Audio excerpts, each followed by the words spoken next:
feeling weak lately? Jesus gave the answer, but it's probably not the one you expected. Because the hardest part isn't just being tired. It's wondering what that tiredness means. Wondering if your scattered mind, your heavy heart, your fragile faith are signs that something inside you is breaking or drifting. You still believe. But when God feels quiet and your strength is gone, it's hard not to ask the question that keeps pressing on your chest. What does Jesus say to this version of you? You don't always say it out loud, but you feel it. There's a quiet exhaustion sitting inside your chest that no one else seems to notice. You wake up already tired, not just physically, but mentally, spiritually. Your thoughts don't slow down. Even when you try to rest, they keep circling the same fears, the same questions, the same uncertainties. And somewhere in the middle of all that noise, your faith feels thinner than it used to. You still believe in God. That hasn't disappeared, but something feels different now. He feels quieter, more distant, or maybe it's not him, maybe it's you. That's the thought that keeps creeping in when everything gets still. Maybe you're the one who changed. Maybe you're the one who drifted. And that thought carries weight. Because if the problem is you, then what do you do with that? How do you fix something inside you that feels this worn out? How do you rebuild strength when even small things feel heavy? Even prayer, something that once felt natural, now feels like effort. You sit there trying to find the words, but your mind is scattered. You start, then stop. You wonder if it even matters, because it doesn't feel the same anymore. And that's where the deeper fear begins to form.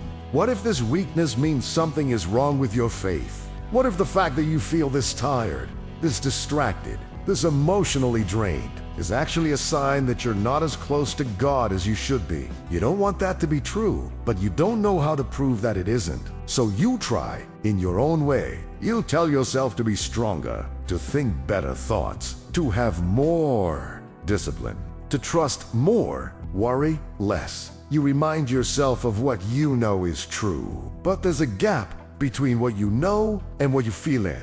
That gap feels like it's getting wider. You begin to measure yourself in quiet ways. How often do I pray? Why does it feel harder now? Why do I doubt so quickly? Why does fear rise faster than trust? And without even realizing it, faith starts to feel like something you have to maintain. Something fragile that depends on your consistency, your emotional stability, your ability to stay strong. But here's the part that unsettles you the most. You don't feel strong right now. You feel overwhelmed. Not in a dramatic, visible way, but in a quiet, internal way that follows you everywhere. Even when you're doing normal things, even when you're surrounded by people, there's this underlying weight that doesn't fully lift. A tension in your mind, a heaviness in your spirit. And sometimes you wonder if God sees that version of you, not the version you try to present, not the version that looks like it has things together, but the real one, the one who feels tired of trying, tired of overthinking, tired of carrying invisible pressure. Does he see that? And if he does, what does he think about it? Because if you're honest, part of you is afraid of the answer. You've heard so many things about faith, that it should be strong, that it should be unwavering, that you should trust no matter what.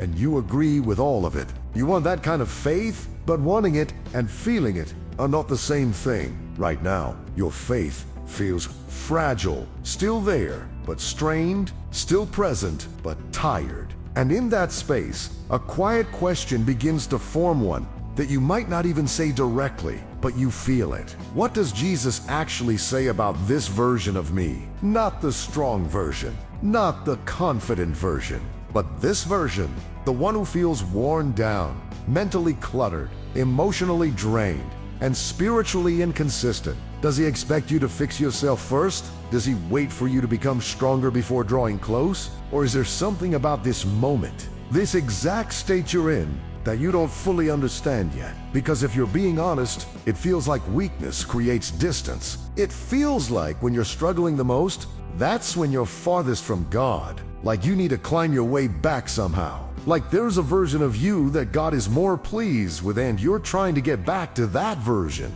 But what if that assumption is where everything begins to go wrong? What if the problem isn't your weakness, but what you believe your weakness means? That question sits quietly, but it changes everything if you let it. Because if weakness doesn't mean what you think it means, then maybe God's response to you right now is not what you've been expecting. And that tension, that uncertainty is where this journey really begins. There is something you may not have realized yet, something that quietly contradicts everything you've been feeling. Your weakness is not pushing God away from you. It is the very reason He draws closer. But that's not how it feels, is it? It feels like weakness disqualifies you, like it places you at a distance, like you need to recover, stabilize, and become spiritually strong again before you can truly come near to God. And so, without even noticing, you begin to delay closeness. You wait until your mind is calmer.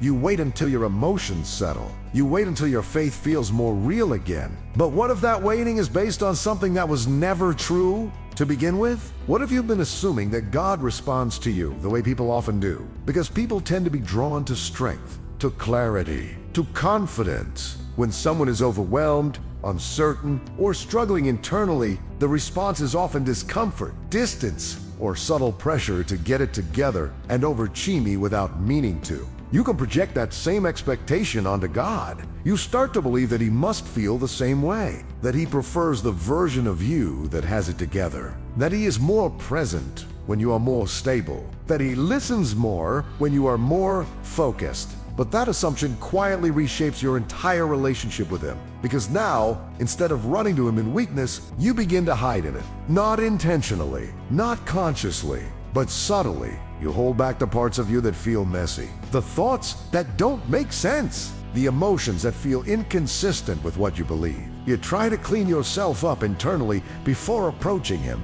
and the result, you feel even more distant. Not because God moved, but because you did. And here's the truth that begins to shift everything. Even if it feels unfamiliar at first, Jesus never asked the weary to become strong before coming to Him. He didn't say, "Fix your thoughts, then come." He didn't say, "Strengthen your faith, then I'll receive you." He didn't say, "Calm your fears, then we can talk." Instead, His invitation moves in the opposite direction of what you expect. He calls the tired. He welcomes the burdened. He opens His presence specifically to those who feel exactly like you feel. Right now, mentally exhausted, emotionally heavy, spiritually stretched thin. And that creates a tension in your understanding. Because if that's true, then why does it feel so hard to come to Him when you're in that state? Why does weakness make you hesitate instead of move closer? Part of the answer lies in how you interpret what's happening inside you. When your thoughts feel scattered, you interpret that as failure. When your emotions feel unstable, you interpret that as weakness. When your faith feels inconsistent,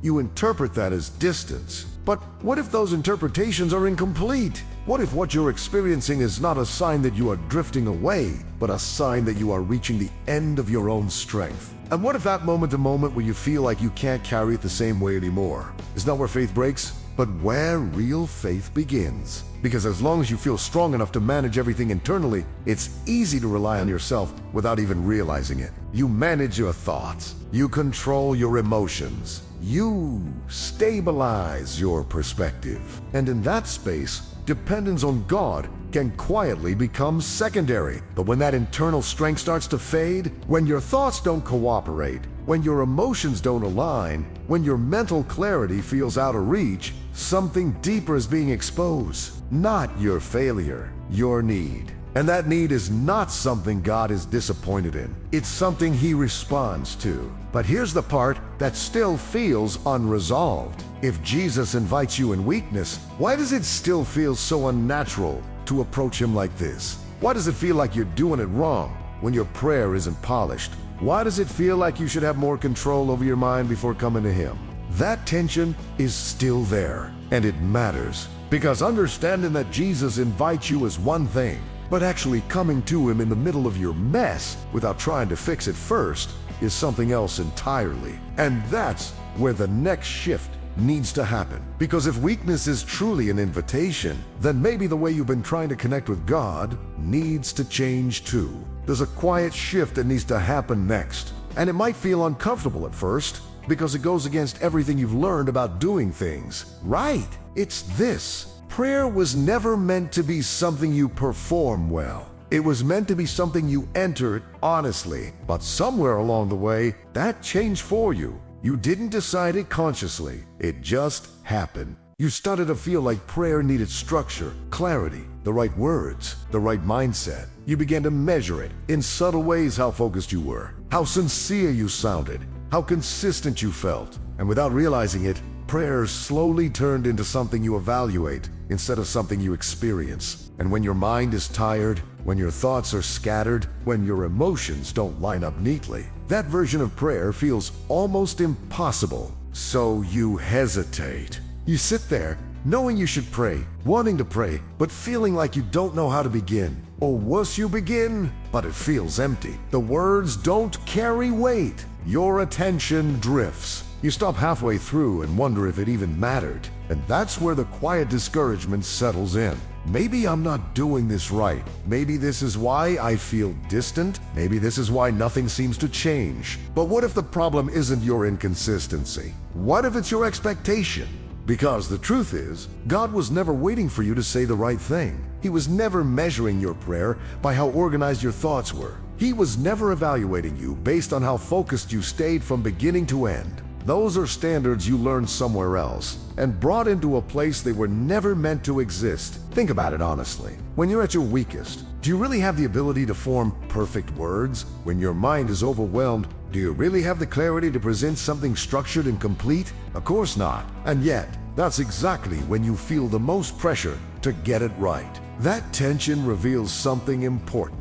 You've been approaching God as if He requires a version of you that you can only access when you're at your best, instead of realizing He welcomes you most when you are not. Because real prayer doesn't begin when your thoughts are clear. It begins when you stop hiding what they actually are. It begins when you stop editing yourself internally and simply bring what's there. Even if it's messy, even if it doesn't sound spiritual, even if it feels incomplete. There's something deeply freeing and, at the same time, deeply unfamiliar about coming to God without trying to impress Him, without trying to prove anything, without trying to fix yourself mid-conversation. Just being there, just being honest, just saying, this is where I am. But here's where the internal resistance shows up again. You might wonder, does that really count? If your prayer is scattered, if it's short, if it's filled with pauses, distractions, or even silence, is that still meaningful? Or does it only count when it feels strong? That question matters more than it seems. Because if you believe that only strong, focused, emotionally aligned prayer is valuable, then you will always feel like your weakest moments are your least spiritual ones. And that belief will keep you distant. But if the opposite is true, if God is actually near in those exact moments, then everything changes. Then your weakest prayers are not your worst ones. They are your most honest ones. And honesty is where real connection begins. Still, there's something unresolved here. If God truly welcomes you in this kind of honesty, if He's not measuring your performance, if He is not waiting for you to get it together, then why does it still feel like nothing is happening sometimes? Why does it feel like you speak and hear nothing back? Why does silence seem to follow even your most honest attempts? That question lingers, and it's important, because learning to be honest in prayer is one step. But understanding what God is doing in the silence is another. And until that's clear, the tension in your heart won't fully settle. There's a part of this journey that feels heavier than the rest, and you've already touched it, even if you haven't fully named it yet. It's not just the exhaustion, or the overthinking, or even the struggle to pray. It's the silence. Because you can handle a lot of things, but silence is different. Silence makes you question things you thought were stable. You pray, maybe not perfectly, but honestly. You try to open your heart, even when it's messy. You show up, even when it's hard. And yet, it feels like nothing comes back. No clarity, no reassurance, no sense of direction, just quiet. And that quiet can feel unsettling. Not because you expect something dramatic, but because you expect something. Some kind of response, some sign that God is there, that He hears you, that He's involved in what you're going through. but instead, you're left sitting with your own thoughts. And that's where the deeper questions begin. Is God listening? Is he distant right now? Did I do something wrong? Or is this just what it feels like to drift away? You don't always say those questions out loud, but they move quietly in the background of your mind. And over Chimi, if nothing seems to change, they start to shape how you see your situation. Silence begins to feel like absence. Waiting begins to feel like rejection. And your mind starts filling in the gaps with conclusions that feel true, even if they're not. But here's where something important needs to shift. Even if it challenges your current perspective, silence is not the same as absence. It feels like it is. That's the tension. But feeling and truth are not always aligned. Because if silence truly meant absence, then every moment you don't feel something from God would mean he is gone. And deep though, you know that it's not consistent with what you believe. You know that God doesn't come and go based on your emotional state, so something else must be happening. But what? Why would God allow you to feel this kind of quiet, especially when you're already struggling? That question doesn't have a simple, quick answer, and maybe that's part of what makes it so difficult. Because your mind wants resolution. It wants clarity. It wants something to hold on to. But what if this season is not about immediate answers? What if it's about something deeper that can't be built instantly? Because there is a kind of trust that only develops when you don't have constant reassurance. There is a kind of faith that only grows when you don't feel everything clearly. And there is a kind of closeness with God that is not based on emotional confirmation, but on something steadier. But here's where your internal resistance rises again. Why would God choose that path? Why would he allow you to sit in uncertainty, especially when you already feel weak? Wouldn't it make more sense for him to give you clarity right now? To strengthen your emotions, to remove the heaviness so you can feel confident again. That's what you expect. That's what you would choose. But God's way of building something real in you often looks different from what you would design for yourself. Because if your sense of his presence depended only on how you feel, then your faith would rise and fall with your emotions. And you've already experienced how unstable that can be. One day you feel close. The next day you don't. One moment you feel peace. The next, your mind is overwhelmed again. If everything depended on that, there would be no steady ground. So what if, in this silence, God is not stepping away, but teaching you to anchor yourself somewhere deeper than your feelings? What if he is inviting you to trust his presence, even when you don't feel it? Not because he wants you to struggle, but because he wants your faith to become something that isn't controlled by the shifting state of your mind. Still, that doesn't remove the difficulty, because even if you understand that silence is not absence, it still feels heavy to sit in it. It still feels uncomfortable to wait without clarity. It still feels unnatural to trust when your thoughts are pulling you in the opposite direction. And that's where the next layer of this journey begins. Because if silence is not the problem, then maybe the real battle is happening somewhere else entirely. Not outside of you, but within your mind. By now, you've started to see that the silence isn't necessarily the problem. But if that's true, then why does everything still feel so unstable inside you? The answer begins to surface when you pay attention to where the pressure is actually coming from. It's your mind, not just your circumstances, not just your emotions, but the constant movement of your thoughts, the way they rise, shift, question, and sometimes overwhelm you before you even realize what's happening. Because even in silence, your mind is not quiet. It fills the space. It interprets everything. It takes what you don't understand and tries to resolve it, often in ways that pull you further into fear instead of peace. You've experienced this. A small uncertainty becomes a bigger question. A quiet moment becomes a space for doubt. A lack of clarity becomes a feeling that something is wrong. And before you know it, your thoughts are leading you somewhere you didn't intend to go. This is where the real tension lives. Not just in what you feel, but in what you believe about what you feel. Because your mind doesn't just observe your situation, it assigns meaning to it.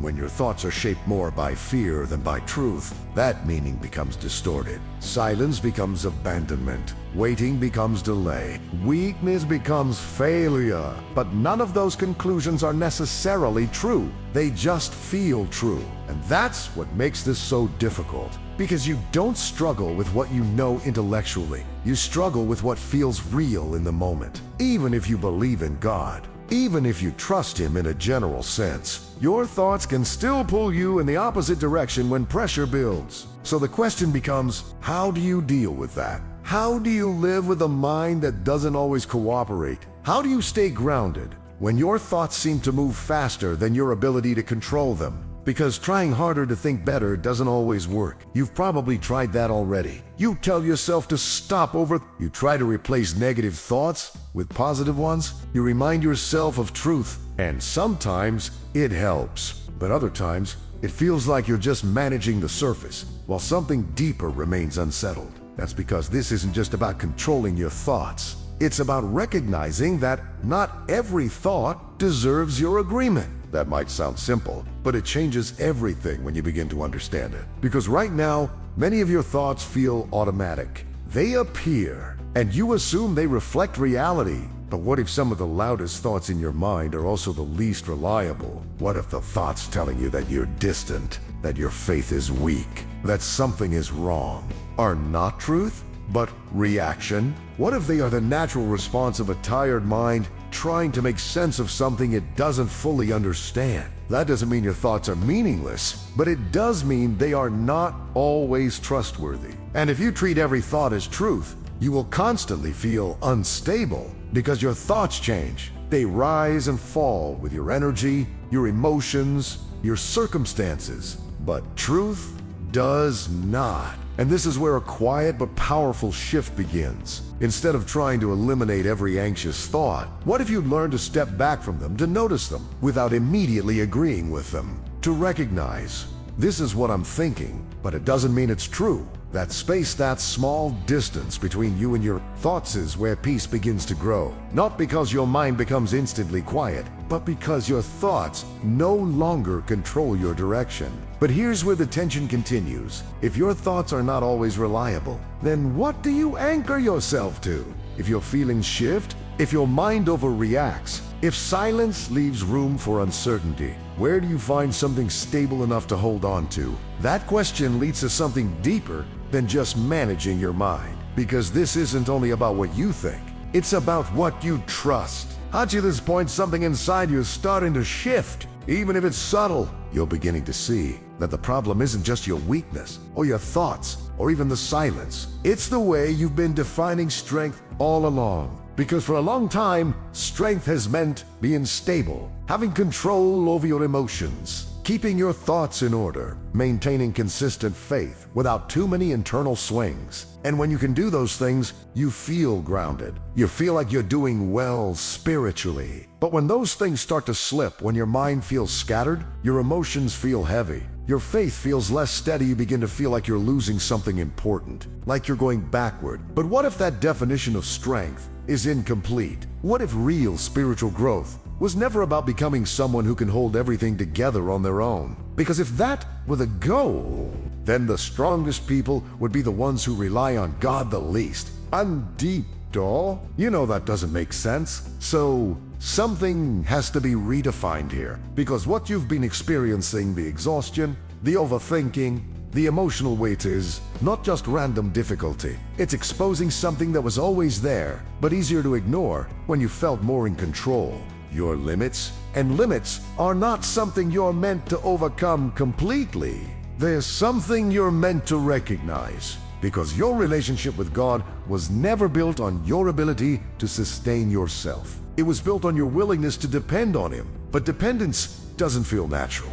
It feels uncomfortable, vulnerable, even frustrating at times. Because it means admitting that you don't have the clarity you want, that you can't fix everything internally, that your thoughts won't always align, that your emotions won't always cooperate. And instead of trying to force those things into place, you're invited to stay close to God in the middle of them. Not after they're resolved, right there in the middle. And this is where the real shift begins to take shape. Spiritual growth is not about becoming less needy. It's about becoming more aware of where your help actually comes from. It's about learning, slowly and sometimes painfully, that your peace does not come from having everything figured out, but from knowing where to go when you don't. But here's the part that still feels unresolved. If dependence is the goal, why does it feel like weakness instead of strength? Why does relying on God sometimes feel like you're failing instead of growing? That tension comes from how deeply you've been conditioned to value self-sufficiency,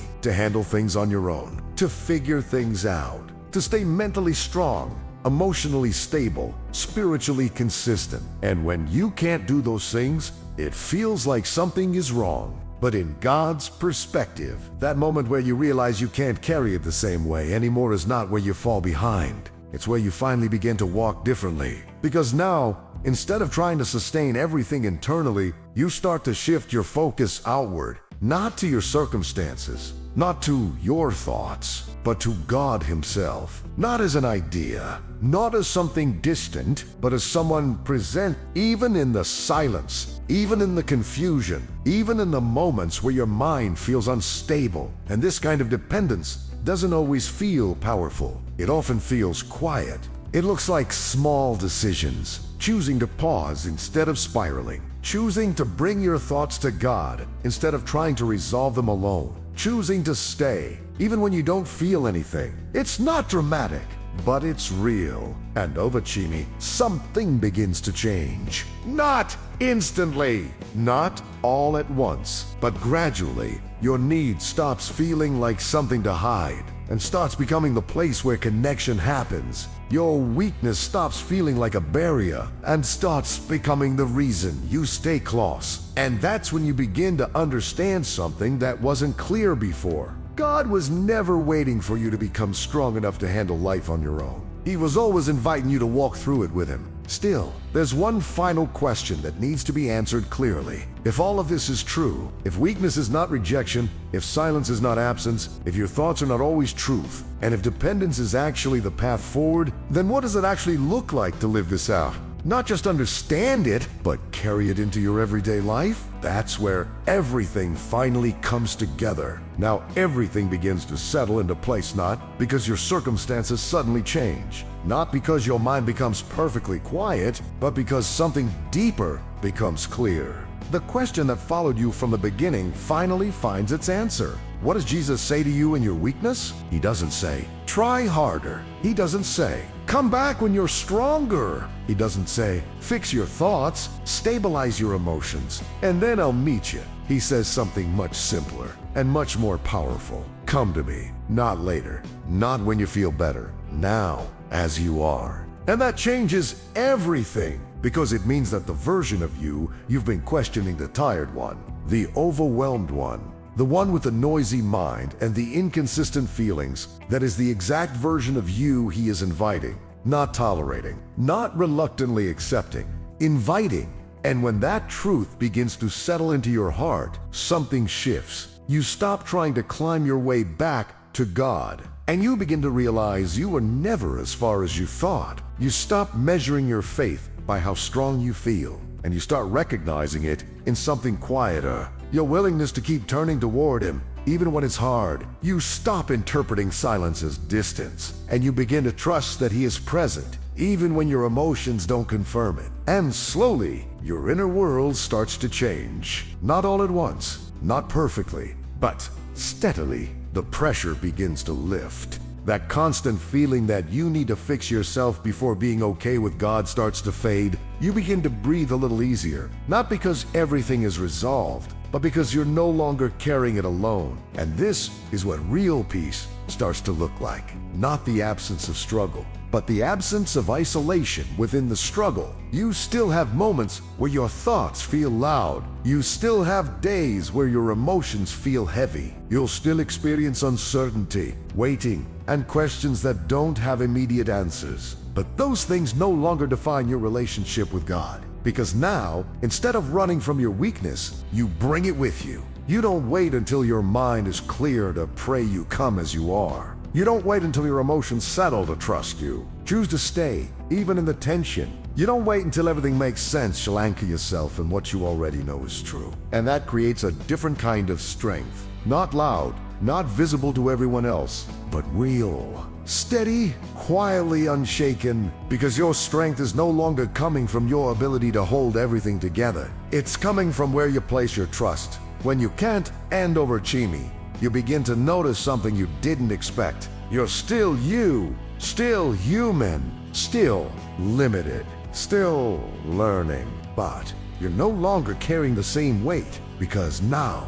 you know where to bring it. And that knowledge, that quiet confidence, changes the way you walk through everything. You don't panic as quickly when your thoughts spiral. You don't feel as afraid when silence lingers. You don't interpret every moment of weakness as failure, because you've seen something deeper. You've realized that God was never asking you to be enough on your own. He was always offering to be enough for you. And when that truth settles in, even gently, even imperfectly, something inside you becomes calmer. Not because life is easier, but because you're no longer facing it alone. So if you're still feeling fragile, that's okay. If your thoughts still get loud sometimes, that's okay. If your faith still feels quiet instead of strong, that's okay. Because none of those things disqualify you. They are simply reminders of where you're meant to turn back to Him again and again. And that is what real spiritual growth looks like. Not becoming someone who never struggles, but becoming someone who knows exactly where to go